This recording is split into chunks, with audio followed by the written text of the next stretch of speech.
The worst winter disaster in American history just claimed its 147th life, and what I am about to reveal will show how this supposedly manageable storm system spiraled completely out of control in ways that have left meteorologists and emergency officials stunned. We are not talking about one winter storm anymore, people. We are witnessing back-to-back monster systems that have shattered every prediction, killed more people than any winter event in decades, and created conditions so dangerous that over 5,000 National Guard troops are deployed across 14 states right now, trying to save lives. Winter Storm Gianna just underwent explosive bombogenesis, dropping 27 millibars in 24 hours while communities were still digging out from Winter Storm Fern. The death toll has skyrocketed from 30 people to 147 in just 5 days. Power companies are telling customers they will not have electricity restored for 2 full weeks. And here is what will absolutely shock you. Forecasters have confirmed that a polar vortex collapse is likely to hit in mid-February, which means this nightmare is just getting started. If you want to understand exactly how these conditions became seriously dangerous and what is coming next that could affect your family's safety, hit that like button right now. Your engagement helps us reach people who desperately need this life-saving information before they get caught completely unprepared. Let me break down exactly how this situation spiraled beyond anyone's control. Winter Storm Fern stretched nearly 2,000 miles from New Mexico to Maine, covering over half the continental United States with snow by January 26th. But instead of moving through and allowing recovery, Winter Storm Gianna formed immediately behind it and exploded into a bomb cyclone that meteorologists never saw coming at this level of intensity. The National Weather Service in Wilmington said some areas haven't seen this amount of accumulating snow in over 30 years. Faust, North Carolina, recorded 22.5 inches, the highest total on record. Charlotte got 11 inches, tying its 4th highest single-day total dating back to 1880. Newport, North Carolina saw 15 inches, the first foot of snow since December 1989. These aren't just big numbers, folks. These are historic totals that regions simply aren't equipped to handle. But here's where the story takes a turn that will make your blood run cold. The human cost has been absolutely devastating, and it's getting worse every single day. 3 young brothers in Texas, ages 6, 8, and 9, fell through ice on a frozen pond. Their mother Cheyenne watched helplessly as all 3 boys struggled in the freezing water. She tried desperately to save them, but there were 3 of them and only 1 of her. By the time she knew, her kids were already gone. Drop your location in the comments right now and tell me what the current conditions are like where you are. I want to show you exactly how this escalating pattern is going to affect your specific area, and what you need to do to protect yourself and your family from what is coming next. Tennessee recorded 101 cases of carbon monoxide poisoning, the most Dr. Rebecca Brucalari at the Tennessee Poison Center had seen in her entire career. She said this was a record-setting event for her career. Vanderbilt Children's Hospital alone treated 48 children for carbon monoxide poisoning from families using generators improperly to heat their homes without power. 16 people died from cold exposure in New York City during 11 straight days of below-freezing temperatures, potentially the longest period of consecutive sub-32-degree weather in the city's entire history. Mississippi suffered 25 deaths in its worst winter storm since 1994. The mayor of Oxford said it really looks like a tornado has gone through town. Georgia saw White County lose power to 90% of residents, approximately 30,000 people in the hardest-hit region. North Carolina had over 400 traffic accidents during the first storm, then 132 additional accidents with 14 injuries as the second storm hit. Here's exactly why you need to share this video with everyone you care about right now. Send this to your parents, your children, your neighbors, anyone you love who might be facing dangerous winter conditions. Share it on Facebook, Instagram, Twitter, and text it to your family group chats, because this information about compound storm systems and infrastructure failures could literally save their lives. When emergency officials say this represents one of the most expansive and severe winter weather emergencies in recent history, and people are dying from hypothermia and carbon monoxide poisoning. While power companies tell customers they won't have electricity for 2 weeks, getting accurate information to your loved ones before the next system hits could be the difference between life and death.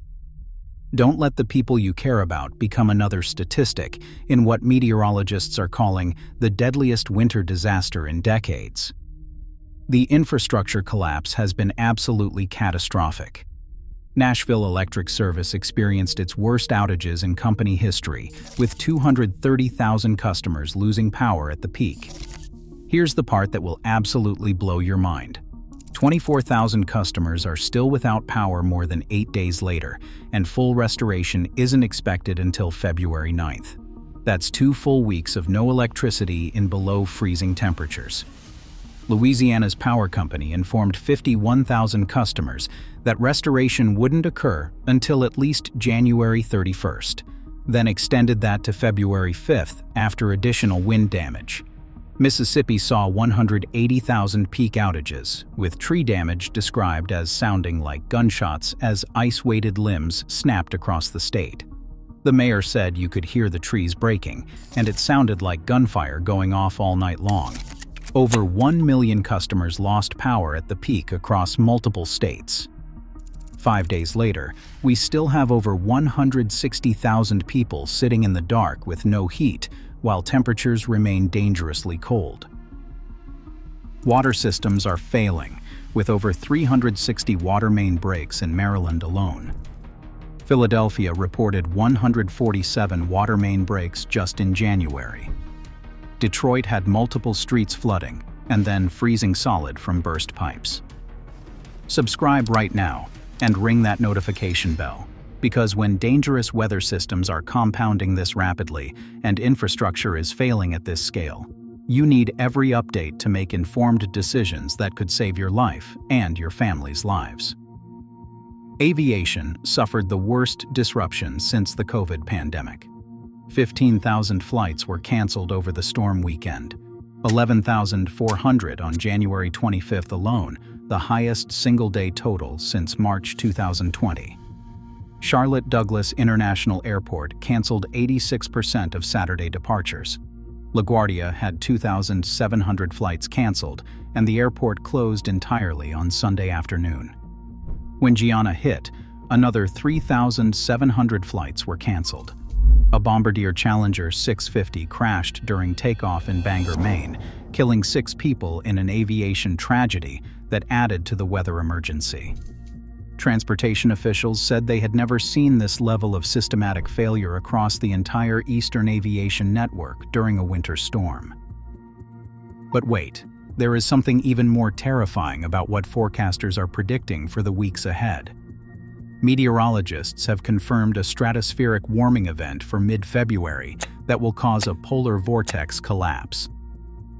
Bob Oravec, senior branch forecaster at the Weather Prediction Center, said the one ingredient you need if you want a big winter storm is cold air, and it looks like the cold air will continue into the middle of February. Ryan Mao described the outlook as an extreme cold outbreak expected February 8th through 11th, with no improvement following.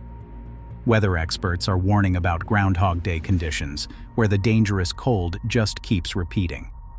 The polar vortex displacement may add more fury to storms and more punch to the cold that follows in the United States. The economic toll is reaching historic levels, with preliminary damage estimates of $105 billion to $115 billion. That would make this potentially 4 times as costly as the devastating 2021 Texas ice storm. Florida's $7 billion citrus industry faces significant freeze damage, with temperatures dipping below the critical 28-degree threshold across growing regions. Cold-stunned iguanas fell from trees across South Florida, and this time the cold lasted long enough that many actually died. Let me ask you this question, and I want you to answer honestly in the comments. Are you prepared for what could be weeks more of dangerous cold with multiple additional storm systems being tracked? Or are you starting to realize how unprepared most people are for this type of compound winter emergency? Tell me your biggest concern about facing the most dangerous winter weather pattern that forecasters have seen in decades. The federal response has been unprecedented, with 24 state emergency declarations, 12 federal disaster declarations, 5,400 National Guard members activated across 14 states, and 28 urban search and rescue teams on standby. 7 million meals and 3 million liters of water have been staged, along with 600,000 blankets and 300 generators. When you see emergency response at this scale, you know we are dealing with something extraordinary. Here is what separates this from every other winter storm you have experienced. We are seeing compounding impacts, where back-to-back storms prevented any recovery between events. Communities still restoring power from Fern were hit by Gianna just 4 days later, extending outages to 2 full weeks for some residents. Forecast models completely missed Gianna's bomb cyclone intensification, delivering snowfall totals far beyond predictions, 22 inches where 12 inches were forecast. Cascading infrastructure failures are creating deadly situations. Power outages triggered carbon monoxide deaths, water main breaks, and heating failures that killed elderly and homeless populations. The geographic scope covered 2,000 miles and impacted over 200 million Americans simultaneously, overwhelming mutual aid networks that normally help with recovery. AccuWeather's damage estimate of $105 billion to $115 billion would make this the costliest weather disaster since the Southern California wildfires. Climate experts noted this will easily be the country's first multi-billion-dollar weather disaster of 2026, and we are only in February. The polar vortex collapse confirmed for mid-February means persistent below normal temperatures through early spring. NOAA shows high confidence for below-average temperatures in February. If forecasts hold, the combination of cold January and February could produce one of the coldest winters in years for much of the region. New York City Mayor Zohran Mamdani said on February 2nd that it was the city's 11th consecutive day of below-freezing weather, and that the city could be in the middle of the longest period of consecutive below 32 degrees weather in its entire history. When major cities are experiencing potentially record-breaking cold streaks, while emergency services are overwhelmed and infrastructure is failing, you know conditions have turned seriously dangerous. One final time, drop your location in the comments and tell me what you are most worried about as this winter pattern extends into February and potentially March. I personally respond to help people in specific regions understand the threats they are facing. Do not miss the next critical update about additional storm systems being tracked and the polar vortex collapse timeline, because the information I share could be the difference between being prepared and being caught off guard by what meteorologists are calling the most dangerous extended winter weather emergency in living memory.